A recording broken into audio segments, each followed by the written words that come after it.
Տավուշի մարզում ազատամուտը սահմանամերձ համայնք է, 3764 մարդ է ապրում այստեղ։ Նախկին բետոնիտ գործարանի հիմքի վրա ստեղծված ավանը այսօր արդեն ապրելու այլ ուղղություն է գտել։ Օրգանիկ հատապտուղների մշակությունը կարող է լուծել ոչ միայն այստեղի բնակիչների զբաղվածության խնդիրը, այլ համայնքի զարգացման նոր խթանը դառնալ։ Թամարա Ֆրուտ ընկերության ղեկավարը թեև այս տարվա ծրագրի համաձայն ազատամուտի 2 հեկտարից բերք չէր ակնկալում, սակայն այսօր անակնկալի է եկել, կարծես թե մթերելու են նաև այստեղից։ Այս այգին որ մեծացավ, չէ, նոր մյուս օր արդեն մյուս տարի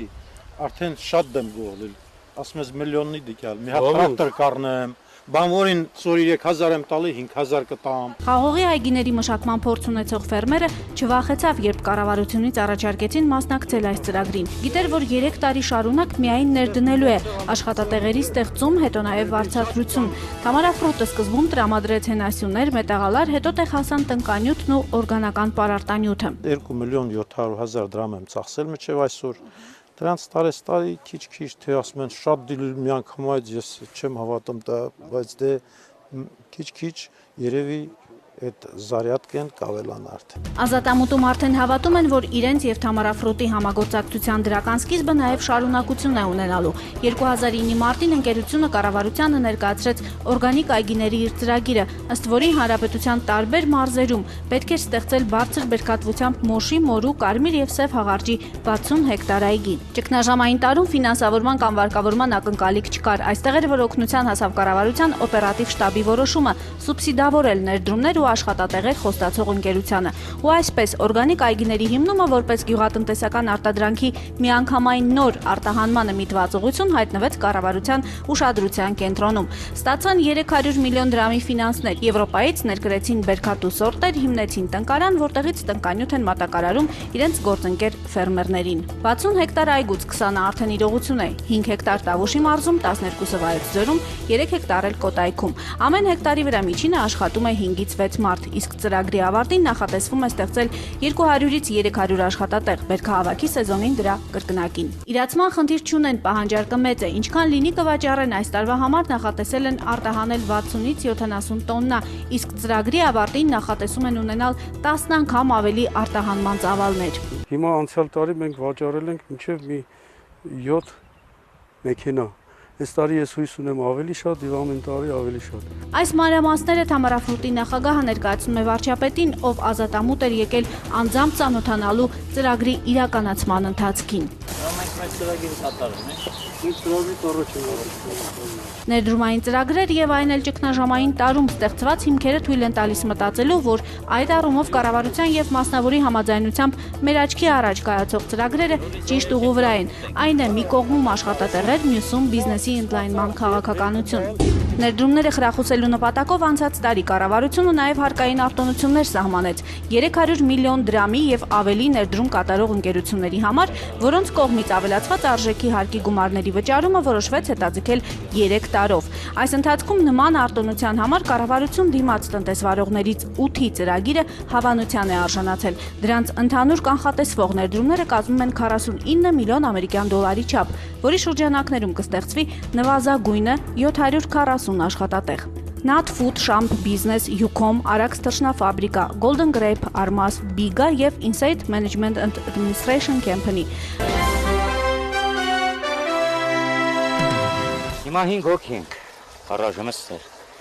Մեկն դեվա, ասենք խրվել ենք այգիների մեջ։ Golden Grape Armas ընկերությունում 180 հեկտար տարածքի վրա աշխատող յուրաքանչյուր ոք արդեն համոզված է, որ հաջորդ տարի իրենց այգիներից ոչ միայն խաղողի ու մրգերի բարձր բերք կստանան, այլև շուկա կհանեն միանգամայն բարձր որակի գինի, կոնյակ ու հյութեր։ Սա կառավարության կողմից հարկային արտոնություն ստացած ընկերություններից մեկն է։ Մի օրինակ, որ խոսում է ճգնաժամային տարում հսկայական ներդրումների ու կոնկրետ աշխատատեղերի մասին։ Այգին երիտասարդ է առայժմ տնկել են ծրագրով նախատեսվածի մի մասը 45000 խաղողի վազ եւ պտղատու ծառեր։ Սակայն առաջինը գործը ոռոգման ջուրը տեղ հասցնելն ու հեկտարի վրա տեղաբաշխելն է եղել։ Հաշվարկել են, որ այս տարի բերքը կմթերեն, իսկ արդեն հաջորդ տարի, երբ պատրաստ լինի իրենց արտադրամասը, կտան արտադրանք, կունենան իրենց ապրանքանիշը։ Կամաց ասում ենք երկրորդ փուլի վեր աշխատանքի, որը կլինի արդեն զավոդի շինարարությունը, արտադրամասի շինարարությունը։ Լինելու է հենց այստեղ այս տարածքի վրա, դիմացը լինելու է ադմինիստրատիվ մասը, գործարանի, հենց դիմացի, իսկ այստեղ այսինքն ամբողջ տարածքով լինելու է գործարան։ Լավ աշխատողը գործի հաջողության գրավականն է, համոզված է ֆերմերը։ 15 միավոր գյուղացիական տեխնիկան հիմնականում դրսից են բերել, որի դիմաց էլ ստացել են կառավարության արտոնությունը։ Դեռ արտադրամասի հոսքագծերել են ներկրելու, ահռելի գումարներ են ծախսվել, բայց էլի են ծախսելու։ Սպասվում է, որ մինչև 200-ից 300 հոգի աշխատատեղա լինելու։ Սեփականատերը նպատակ եւ համոզմունք ունի, որ ժամանակակից սարքավորումներով հագեցած գործարանը թույլ կտա տարեկան մշակել մինչև 6000 տոննա խաղող, սակայն ամենակարևոր ու նվիրական ցանկությունը տարածքը օրգանիկ այգիների վերափոխելն է ու ագրոտուրիզմի զարգացումը։ Մարդիկ գան, ֆռան այս այգիները նայեն, տեսնեն ոնց է ստեղծված, ոնց է ստեղծվել այս ամեն ինչը, այս հիմքը տեսնեն, տեղում արդեն արտադրանքի հետ ծանոթանան, արտադրանքը փորձեն։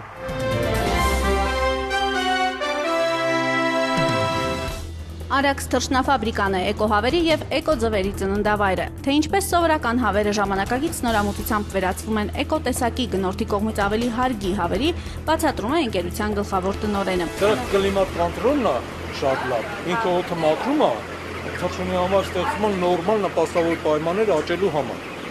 Հասկանում եք, իսկ հիմա մենք ունենք նաև 5 թռչանոցներ, որոնք մտնենք արդեն դեռ տոթ է, իսկ այս թռչանոցում չկա։ Առողջ ապրելակերպ, առողջ թռչնամիս կապը ապահովում են նոր եւ խելացի տեխնոլոգիաները, որակյալ թռչնամսի համար որքան քիչ լինի մարդու միջամտությունը, այնքան լավ։ Համակարգիչը հսկում է, թե որ թռչնանոցում քանի հավ կա, ուշտ են նրանք, ինչքան է քաշը փոփոխվել եւ այլն։ Ընդհանուր առմամբ Արաքսի 93 թռչնանոցներից 7-ն արդեն արդիականացվել է։ 2008-ի սեպտեմբերից սկսած ներդրումային ծրագրի արդյունքում արդեն նորացվել են թռչնամսի բրոյլերների արտադրամասերը։ Բռնած գործին նպաստել է նաեւ կառավարության հակաճգնաժամային միջոցառումներից մեկը՝ հարկային արտոնությունը, ավելացած արժեքի հարկի վճարումը 3 տարի երկարաձգելու մասին որոշումը։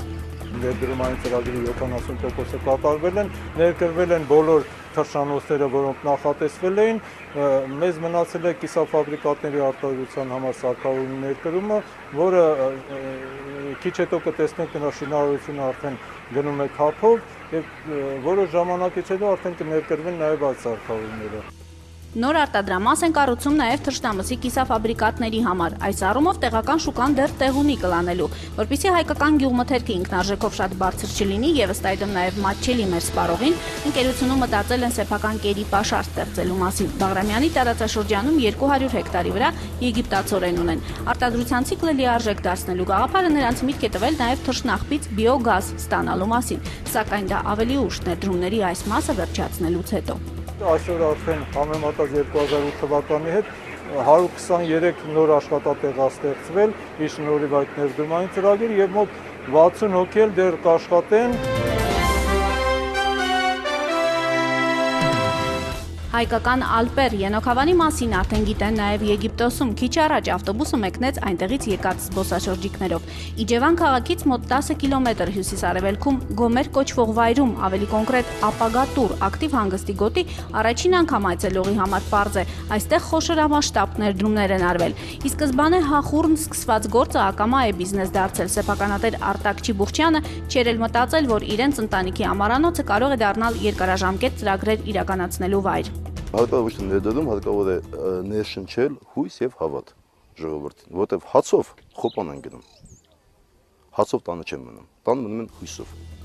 Ապագա տուրի հիմնական այցելուների 40%-ը հայաստանցիներ են, մնացածը արտերկրից։ Դեռևս 2003-ին այստեղ սկիզբ առած շինարարական աշխատանքները առիթ դարձան, որ նախ սահմանամերձ այս գյուղի տղամարդիկ աշխատանք ունենան։ Ընդհանուր առմամբ միայն շինարարության մեջ ներգրավված է 60-ից ավելի մարդ։ Հետո էլ աշխատատեղ ապրելակերպ դարձած այս տարածքը ներգրավեց նաև այլ մարդկանց։